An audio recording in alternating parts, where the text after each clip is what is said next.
Polen hat heute Nacht zum ersten Mal auf unserem eigenen Territorium auch mit der regulären Soldaten geschossen. Seit 5:45 Uhr wird jetzt zurückgeschossen.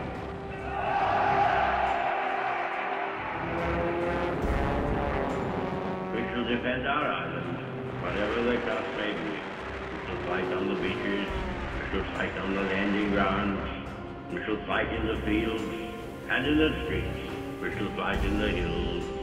We shall never surrender.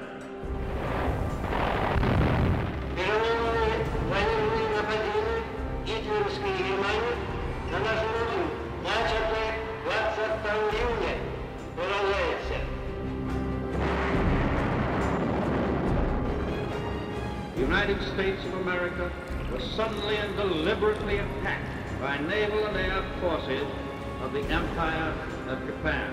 We will gain the inevitable triumph, so help us God.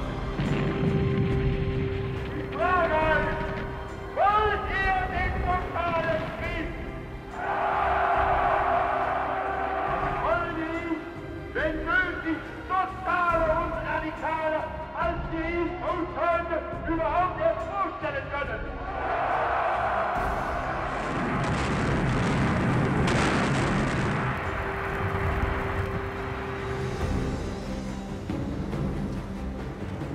The Nazis entered this war under the rather childish delusion that they were going to bomb everybody else and nobody was going to bomb them.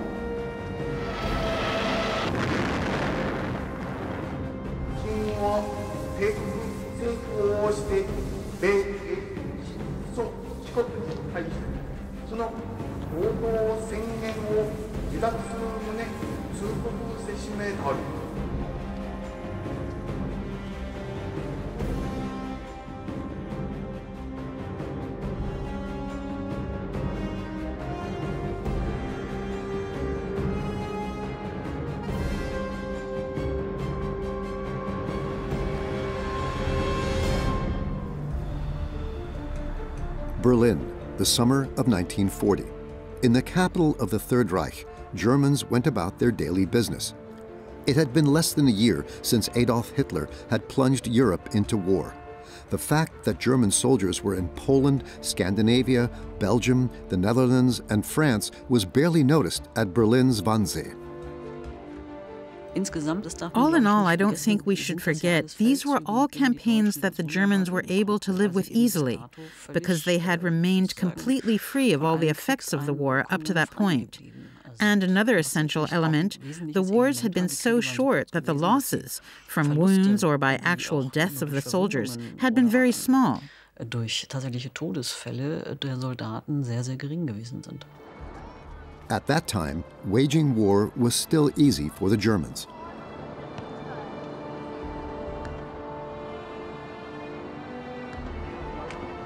After all the lightning victories in Europe, Germans hoped that the last enemy in the war, Great Britain, would now give in and make peace with the Reich.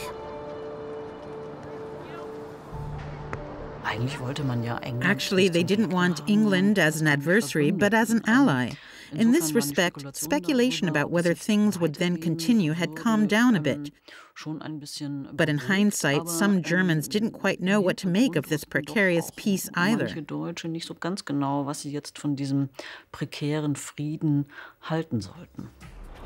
On July 19, 1940, their leader, Adolf Hitler, made an official peace offer to England.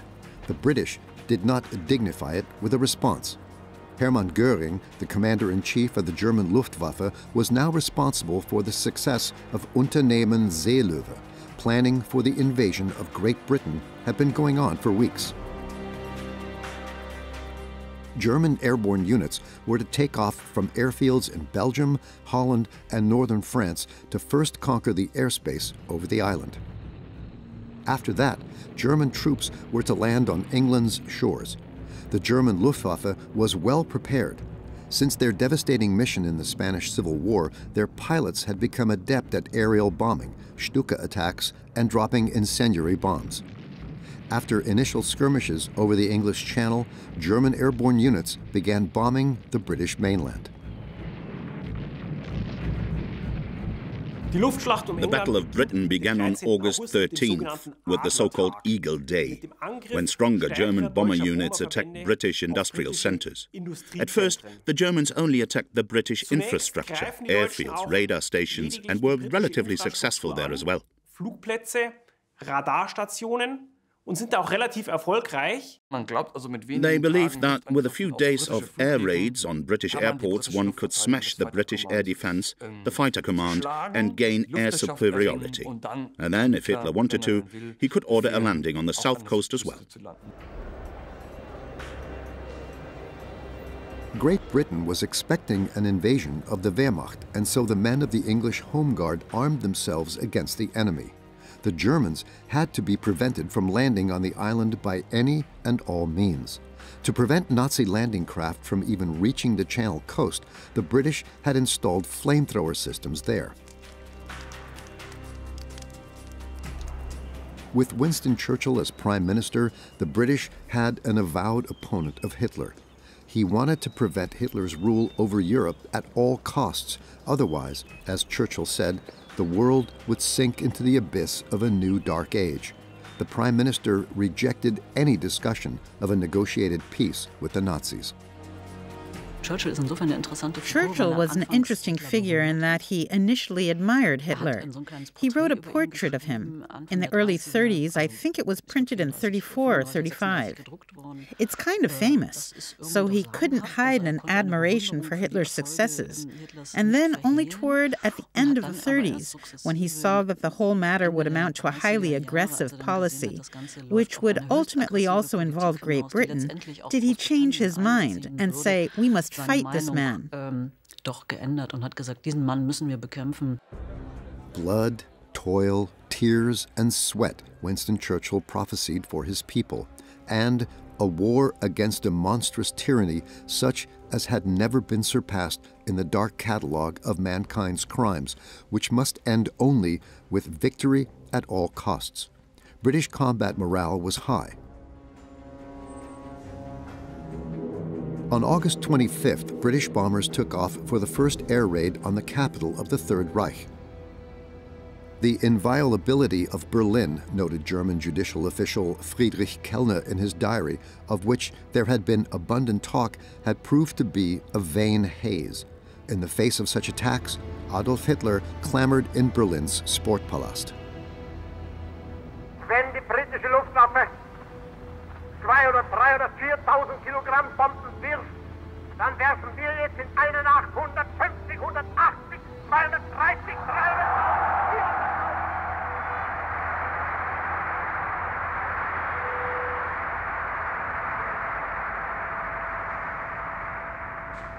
Wenn Sie erklären, Sie werden bei uns Städte im großen Ausmaß angreifen, wir werden Ihre Städte ausradieren!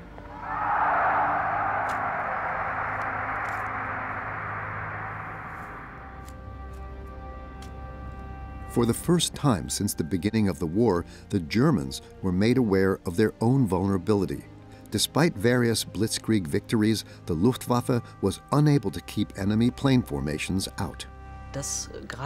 Berlin did not seem particularly impressed by this. What could be said, however, was that doubts about Göring's abilities and capacities to defend the Reich were beginning to grow. Schon anfing, größer zu werden. The Reichsmarschall then received orders from Hitler to target London in retaliation for the Royal Air Force's night raids on Berlin. On the afternoon of September 7, 1940, 364 German bombers took off, escorted by 515 fighter planes. Their target were the docks in the middle of the East End, a working-class neighborhood.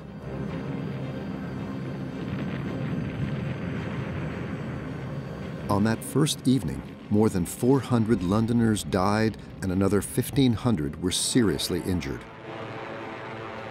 In the air battles with the Royal Air Force, the German pilots suffered defeats, some of them heavy.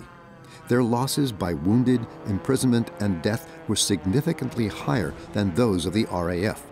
The British pilots fought over their homeland and were quickly ready for action again after an emergency landing. Their Spitfires and Hurricanes were fast and maneuverable. The German Air Force failed to gain air superiority over the island.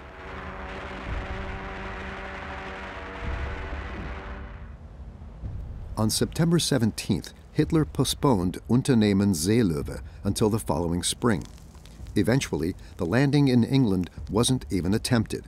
For the first time, a nation had successfully defied the Nazis.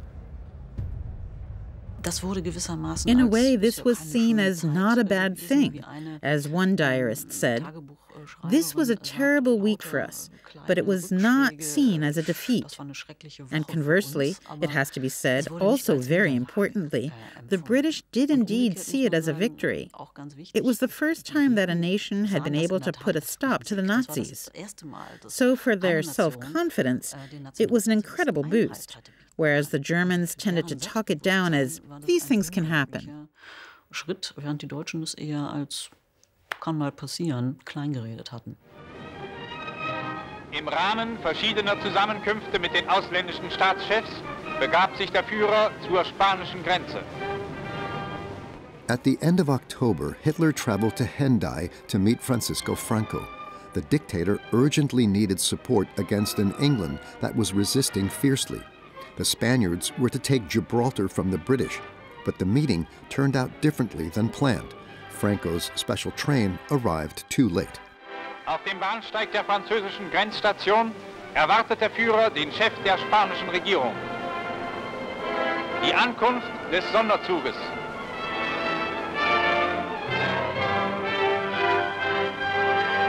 Zum ersten Male begegnen sich hier der Führer und der Caudillo.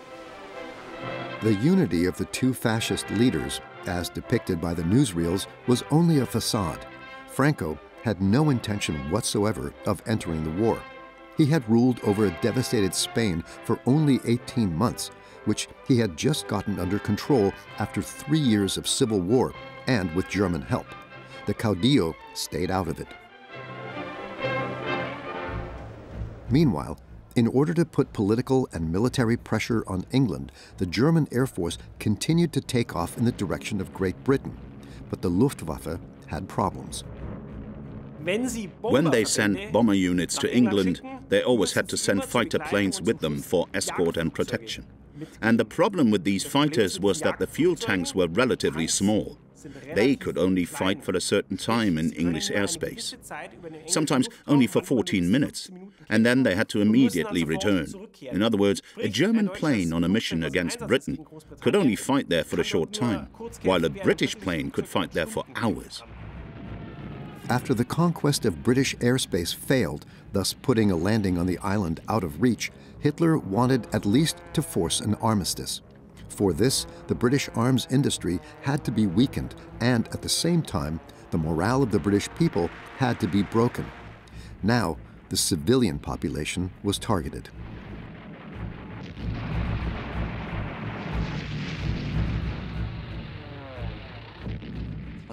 In 1940, it seemed that bombing London was somehow a way to get Britain ready for peace. The British called the attacks on their capital the Blitz, after the Nazi propaganda word Blitzkrieg. In the weeks that followed, only a few days and nights passed without bombings. Again and again, the Luftwaffe carried out small, targeted attacks. Londoners had come to feel the hum of German Heinkels, Dorniers, and Junkers at all times. There were no air raid shelters in London. People took refuge in the subway stations, which saved the lives of tens of thousands. Some 650,000 children had already been moved to the countryside.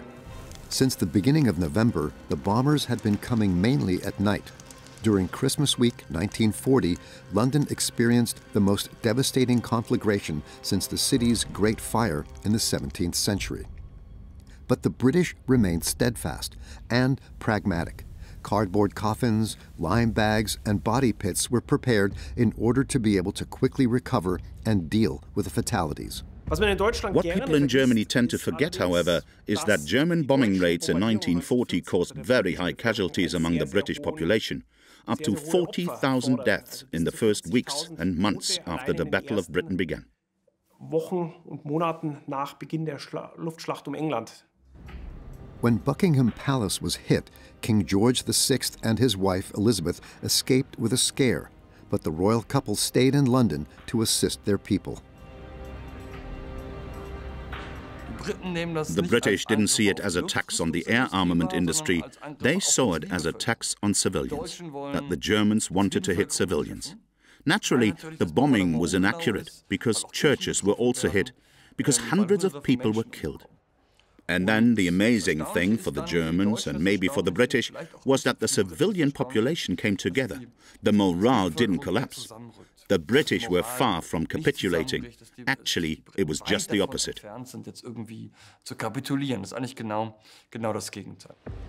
Fiery speeches from their Prime Minister Winston Churchill, who was determined to do whatever necessary, also strengthened the morale of the British considerably. We shall defend our island, whatever the cost may be. We shall fight on the beaches. We shall fight on the landing grounds. We shall fight in the fields and in the streets. We shall fight in the hills. We shall never surrender. Starting in mid-November, the Air Force shifted the focus of its attacks and aimed primarily at industrial targets outside of London. On November 14th, under the cover of Unternehmen Mondscheinsonate, German units flew a heavy night bombing raid on Coventry. The extent of the destruction was enormous. In the future, to Coventry was the name given to the destruction of a city from the air in the cynical parlance of Nazi propaganda minister Joseph Goebbels. Visibly shaken, Prime Minister Winston Churchill visited the ruins of the historic St. Michael's Cathedral and the rubble of the industrial city in the heart of the British Isles the following morning.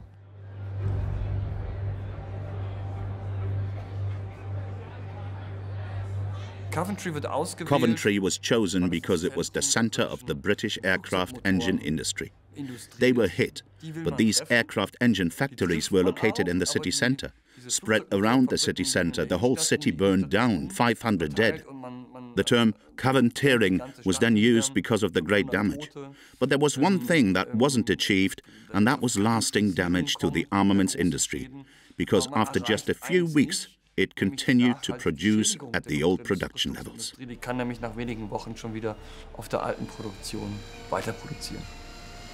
The day before the devastating bombing of Coventry, British pilots took off on an airstrike. Target, Berlin. Stalin's foreign minister was expected there for talks.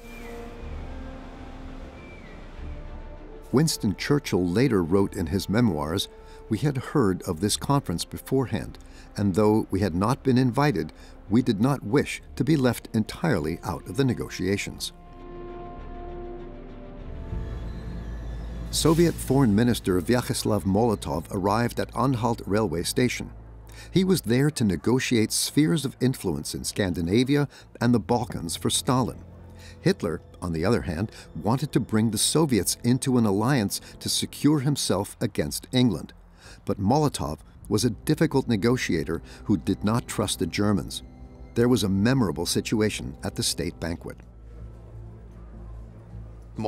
During the meetings with Hitler, Molotov had to go into the air raid shelter because there were attacks on Berlin. And he told Stalin that Hitler was a vegetarian and that no meat was available there. This may sound like a side issue, but it led to a decline in the Nazis' reputation in Moscow. They had to go to air raid shelters. They didn't eat meat. Strange people. He told Stalin about the limp handshake of Hitler, who seemed to him more like a feminine figure than a determined dictator. He made no impression at all on the Soviet side. That's quite interesting. And that's why Stalin was sure that Hitler wouldn't attack the Soviet Union. They wouldn't do that. They couldn't even protect Berlin from air raids. Das werden die nicht machen. Die können ja nicht mal Berlin vor Luftangriffen schützen. Formally, they were still allies. A non-aggression pact with the Soviet Union had existed for a year. Both countries had enriched themselves from the spoils of the German war, and Poland had been divided between them. But Stalin refused to officially ally with Nazi Germany. By September, two other nations had entered into a pact with a Third Reich. Here, Japanese Minister of War Tojo Hideki arrives in Berlin. The purpose of the visit from Japan was the signing of the so-called Three-Power Pact between Hitler's Germany, Italy, and Japan. The division of the world was regulated by treaty. Italy would receive the Mediterranean region as its sphere of influence, Japan, all of East Asia, and Germany, Europe, and the East. With this demonstration of strength, it was believed, especially in Tokyo, that the U.S. could be deterred from entering the war. During this period, Japan was always concerned with finding partners and to be accepted as an equal partner. Hitler, who himself had very great territorial aspirations, naturally selected Japan as the ideal partner in Asia from a certain point on. But the problem was that these three powers, unlike the Allies, never found a common strategy. Each worked for its own interests. Whether in Europe, whether in Africa, the German Empire did something different than Italy, and cooperation with Japan never actually took place. Der japanische General Yamashita, der sich als Führer einer militärischen Studienkommission in Deutschland aufhält, überbringt dem Oberbefehlshaber des deutschen Heeres, Generalfeldmarschall von Brauchitsch, als Geschenk der japanischen Armee ein Samurai-Schwert. Such academic visits, actually tangible military advice, had a tradition. For a good 50 years, the Germans had been instructing the Japanese Empire in matters of war strategy. Adolf Hitler's Nazi Germany seemed to Japan to be a suitable ally. In addition, Japan was impressed to a certain extent by the fact that Hitler had this idea that we were dividing the world into three large spheres of influence. And these three countries together represented a bulwark, as a bulwark in ideological terms against Bolshevik Russia, the Bolshevik Soviet Union on the one hand, but also as an ideological and political bulwark against the Anglo-Americans, against London and Washington. Japan moved ever closer to its powerful German ally. In March 1941, Reichsmarschall Hermann Göring received Japanese Foreign Minister Matsuoka at his Kadenhall estate. Hitler hoped to keep the United States out of war in Europe and instead tie it up in a conflict in Asia. Japan was to be encouraged to launch a rapid war of aggression in the Far East. Under the rule of Emperor Hirohito, the military was the most powerful institution in Japan. Hirohito supported the imperial claims of his generals. The Japanese army and fleet were removed from any parliamentary control and were directly subordinated to the emperor.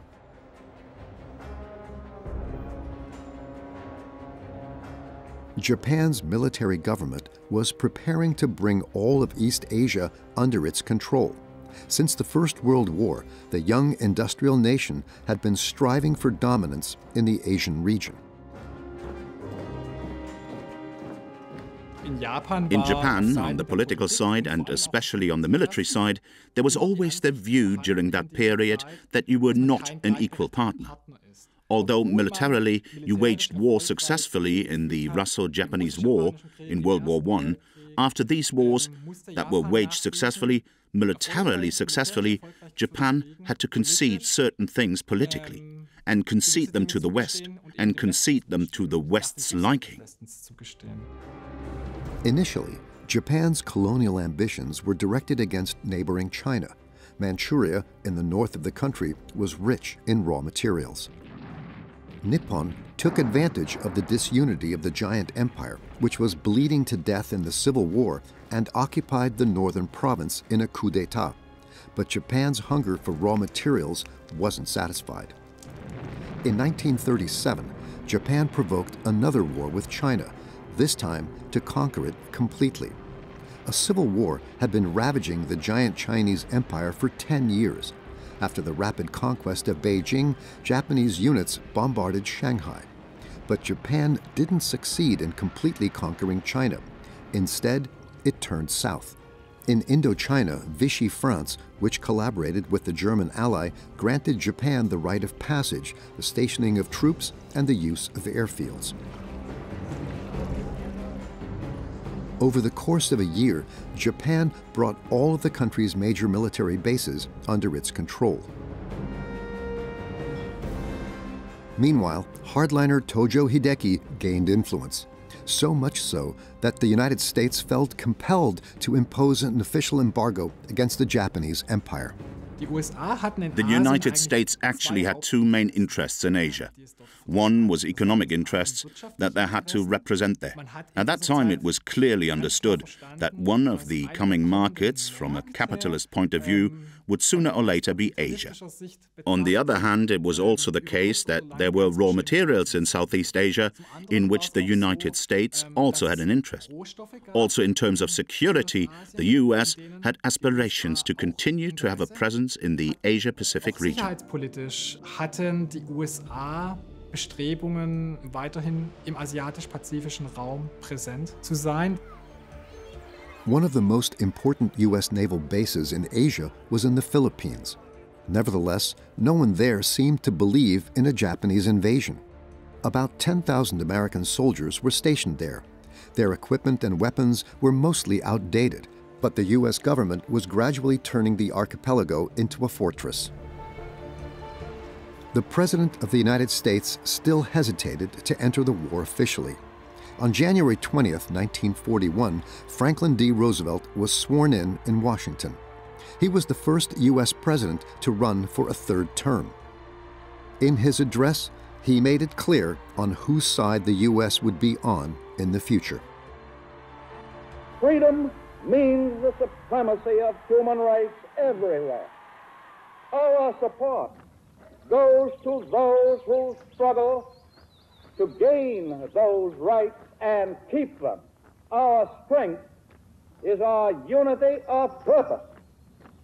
To that high concept, there can be no end, save victory.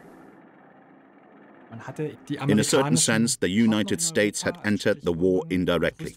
The US had supported its American partners in Europe, that is London, with armaments. Armaments also arrived in China, by the way. Japan's adversary, which of course didn't go unnoticed by Japan, and also played a major role. Japanese policy had moved more and more in the direction of anti-Americanism. At the port of Halifax in the Canadian province of Nova Scotia, freighters were loaded with American weapons and supplies that the U.S. was providing to Great Britain.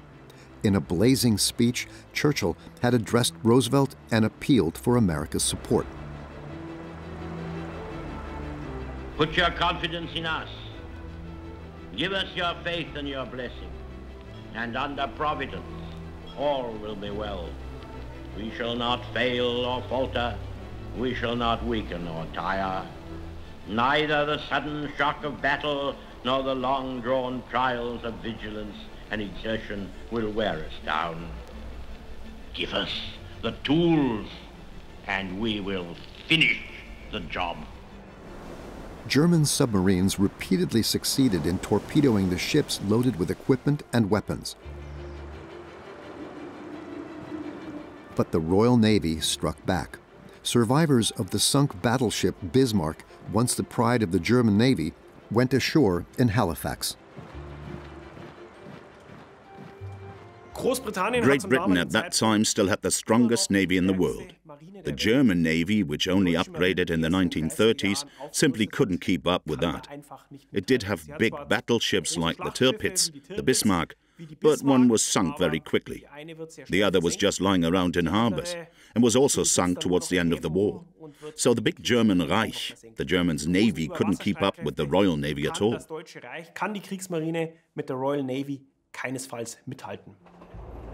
In October 1940, Adolf Hitler traveled by special train to the Allied Italy to Florence. Benito Mussolini received the Führer at the train station. Hitler had once admired the fascist leader and taken him as a model for his own political career. Il Duce, who transformed Italy into a fascist dictatorship, was now in turn taking a lesson from his former master student. He, too, now wanted to expand his empire. Mussolini had two major goals. First, he wanted to make the Mediterranean a mare nostrum, that is, our sea, like the Roman Empire should be Italian possessions around the Mediterranean. And secondly, he wanted to expand his colonial empire in northeast Africa. Egypt and Sudan, together with the existing possessions in Libya and Abyssinia, should become a large colonial empire. Among the Italian population, such plans met with enthusiastic approval.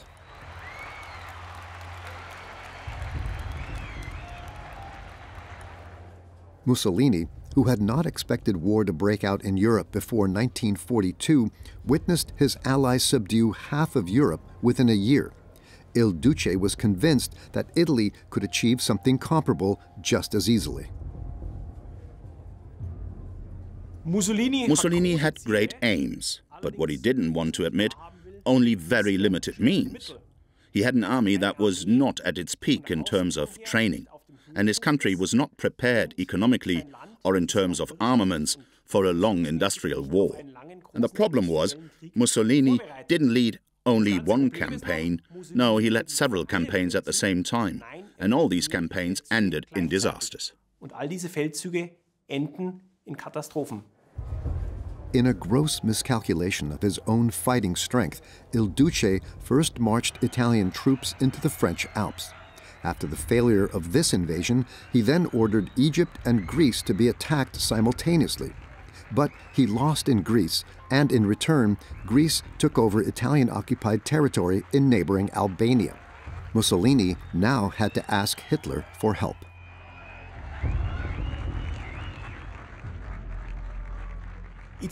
Italy suffered a heavy defeat in Greece, and 1/3 of the Albanian territory, which was in Italian hands, was now occupied by the Greeks.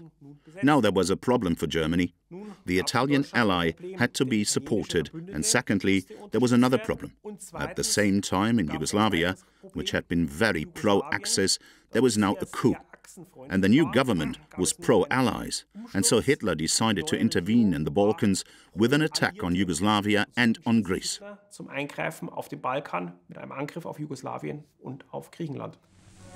Über die Grenze. Ein Stoßtrupp bildet die Spitze.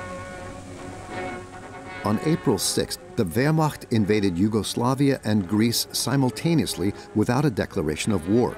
The newsreels had an opportunity to show victorious soldiers. Fast alle Brücken sind zerstört.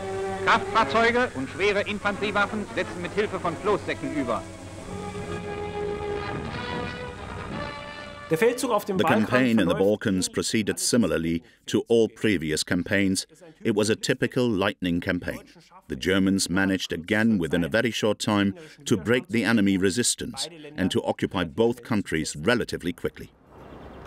After 11 days, the Yugoslav army surrendered unconditionally.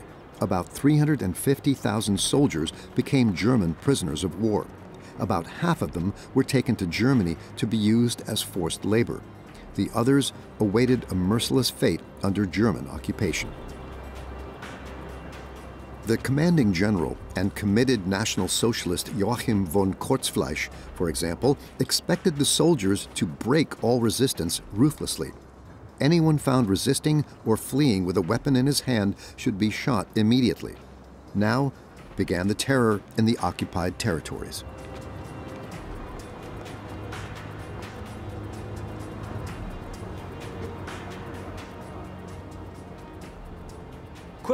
Shortly after the occupation of both countries, there were uprisings, especially in Serbia, against the German occupiers.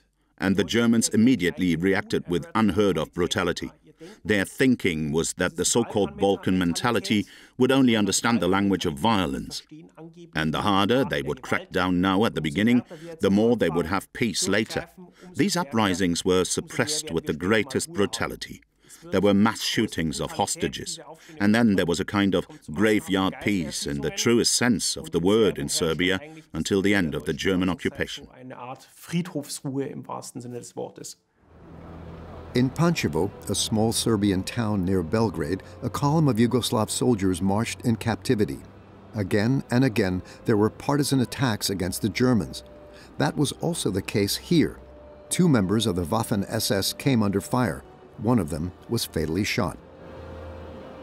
The German occupiers then put 40 arbitrarily selected civilians in front of a so-called drumhead trial, among them a woman and a 15-year-old schoolboy. On April 21st and 22nd, 14 of them were executed at the cemetery wall of Pančevo by a Wehrmacht firing squad. 18 others were hanged in the cemetery. The massacre became a spectacle, filmed and photographed by the soldiers present.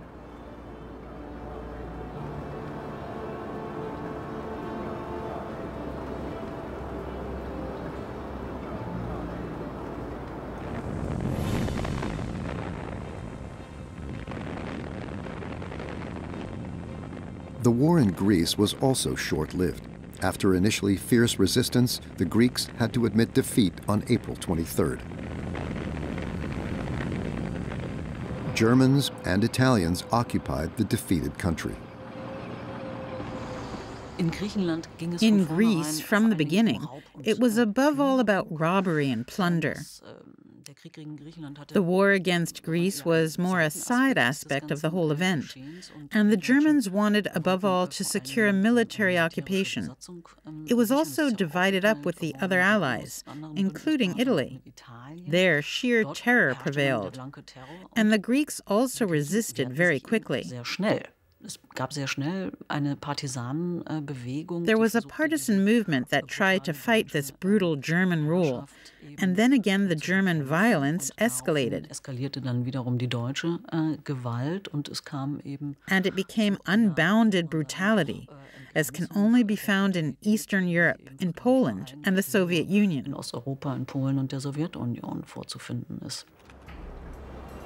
On April 28th, the sacking of Athens began. The greatest famine in the history of Greece followed. Hitler's aide Heinrich Himmler received authority to deport all the country's Jews. Here, a walk of genocide through the cradle of civilization. Himmler on the Acropolis was a symbol of victory for me. There are only a few real symbolic places in Europe that everyone knows. The Eiffel Tower or London Bridge. And the Acropolis is undoubtedly one of them. And you see it quite often in newsreels. German soldiers, not somewhere in Greece, but on the Acropolis. Everyone knows that. It was a symbol. Greece was also defeated by the Germans. Of course, people like Himmler didn't let themselves be deprived of these staged events, especially since the SS Leibstandarte Adolf Hitler was also involved in the occupation of Greece. That is, the central division of the Waffen-SS. With propaganda in mind, Adolf Hitler awarded the Knight's Cross to one of the members. By the end of the war, SS troops, with the help of the Wehrmacht, had murdered some 60,000 Greek Jews. Hitler left most of the occupied country to its hapless ally, Mussolini. This axis, as it was called propagandistically, the Rome-Berlin axis, these two originally equal partners now suddenly became a senior partner and a junior partner. Italy was politically, economically and militarily dependent on Germany for the rest of the war. However, Mussolini's big man addiction knew no bounds. He was still convinced that Italy had a right to extensive colonial possessions in Africa. As early as 1936, the Duce had announced before an enthusiastic crowd the annexation of Abyssinia and the return of the empire to the holy hills of Rome. Italian troops had invaded what is now Ethiopia and begun a ruthless war of conquest. The Italian Expeditionary Army was 200,000 men strong, the largest ever to invade the African continent. It waged a brutal war in violation of international law, using poison gas on a massive scale. But Mussolini's plans for a further enlargement of Italian East Africa failed. The Duce's troops were threatened with catastrophic defeats. Hitler promised Mussolini at the end of 1940 to send a tank division to North Africa. This was a purely defensive measure. Hitler wanted to prevent his ally from suffering a serious defeat in the Mediterranean, and the British from suddenly being able to threaten Europe from the south. Then, in mid-February 1941, the first German troops arrived in North Africa under the command of Lieutenant General Erwin Rommel, marking the birth of the German Afrika Korps. Von Generalleutnant Erwin Rommel, das ist die Geburtsstunde des deutschen Afrikakorps.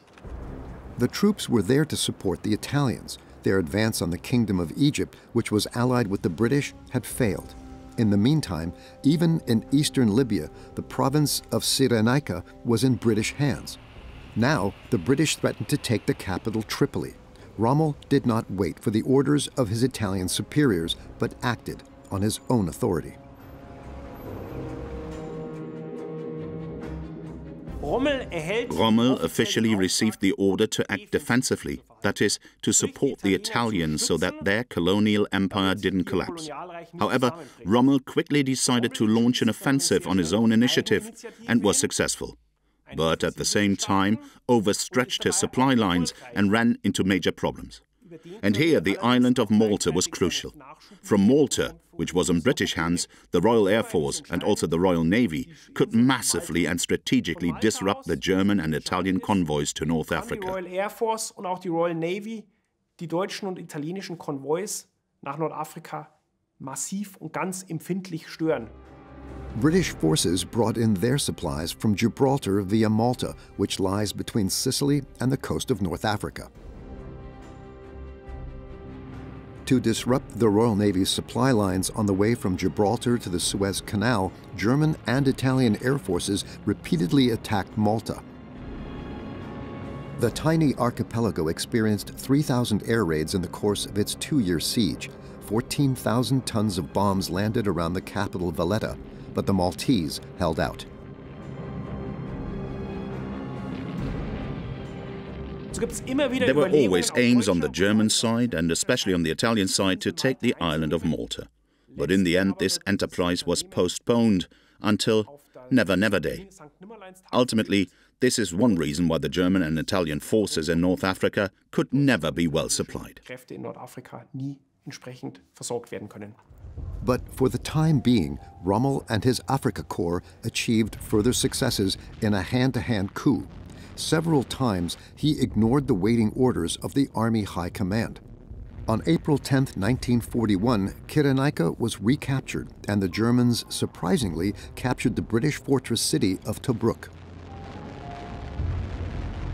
Rommel was the decisive person for the next 2 years in North Africa. Officially, he was subordinate to the Italians, but very often he waged his own war, invoking the special relationship he had with Hitler. He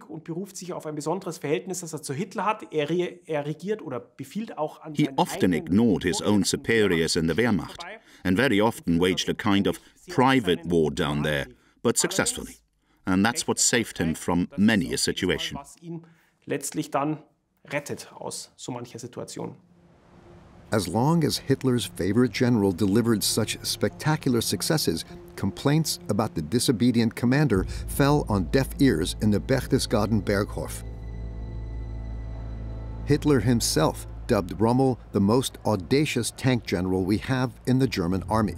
Within 3 weeks, the Afrika Korps had advanced some 800 kilometers to the east, all the way to the Egyptian border, and was now threatening the British troops stationed there. Rommel, with his insubordination and impetuous war of movement, shaped the image of this war and became a nightmare to the British. And he managed with relatively few means to keep a British superior force at bay.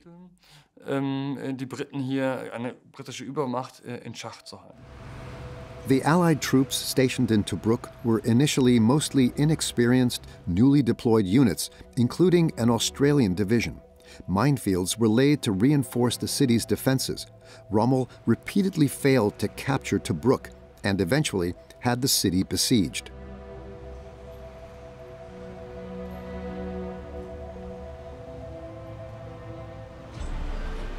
For the British, preventing the Germans from advancing rapidly into Egypt was an important victory that also boosted morale on the home front.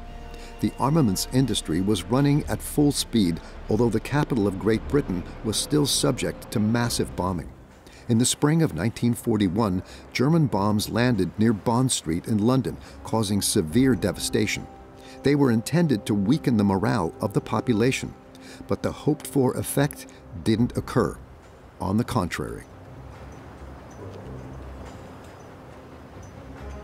The massive casualty toll of German bombing among the civilian population made any propaganda to create an image of the enemy in Britain redundant.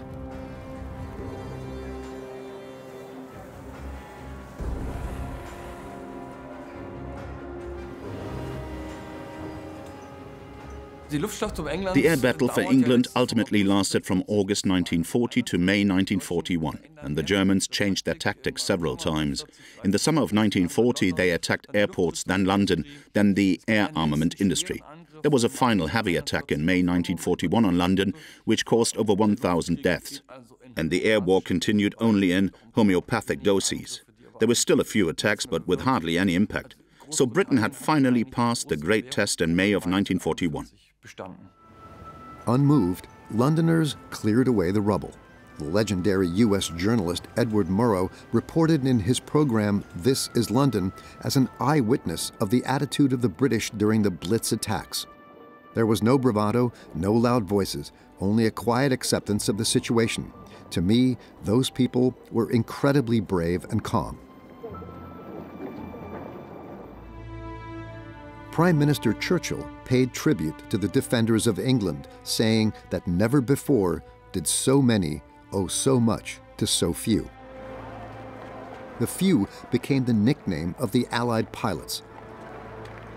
However, the British, looking at their cities, did not yet feel as if they were the victors. The crucial thing is that in air attacks at least, dictatorships and democracies are not so different from each other.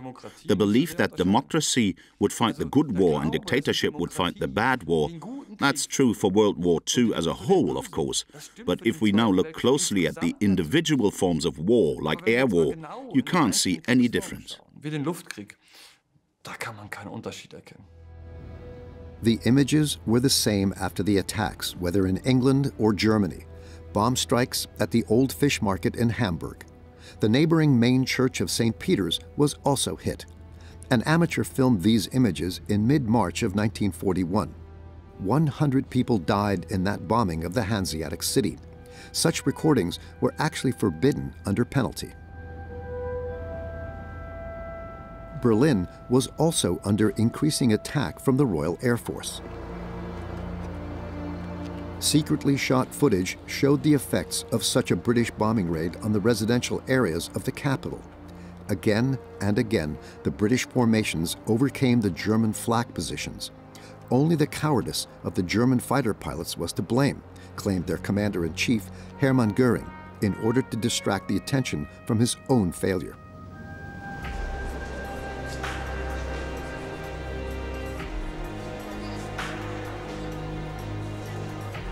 Nazi propaganda did not shy away from using the deadly threat to the German civilian population for its own purposes. Sending children from Berlin to the countryside, for example, was unabashedly declared to be a recreational vacation for the youngest. Ein letzter Kuss. Vater und Mutter wissen ihre Kleinen in bester Obhut. Durch diese Landverschickungen sollen Kinder aus allen Schichten der Bevölkerung vor allem vor den gesundheitlichen Schäden bewahrt werden, die aus mangelndem Schlaf bei Fliegeralarm erwachsen können. Darüber hinaus aber sollen auch die Mütter, die in der Heimatfront tätig sind, entlastet werden. After all, you sent the children to the countryside where they are safe. And the state actually wants to take advantage of that, to be able to indoctrinate the children better in the schools in the countryside. And that doesn't always succeed. Well, that's actually a chance to get a stronger grip. And you managed to do social welfare. And that was also recognized by the Germans, who saw that the state cared, that it was responding quickly. Goebbels was quick to appear in cities, didn't hide, and so one managed to keep up morale to some extent. There was depression, there was dejection, but there was no revolt against the regime. The Nazi regime still ensured that the victims of the bombing raids were laid out like martyrs, as here in Neuwied on the Rhine. Most Germans still had no idea of the number of victims they would face in the years to come. the Allied bombing war against Nazi Germany had only just begun.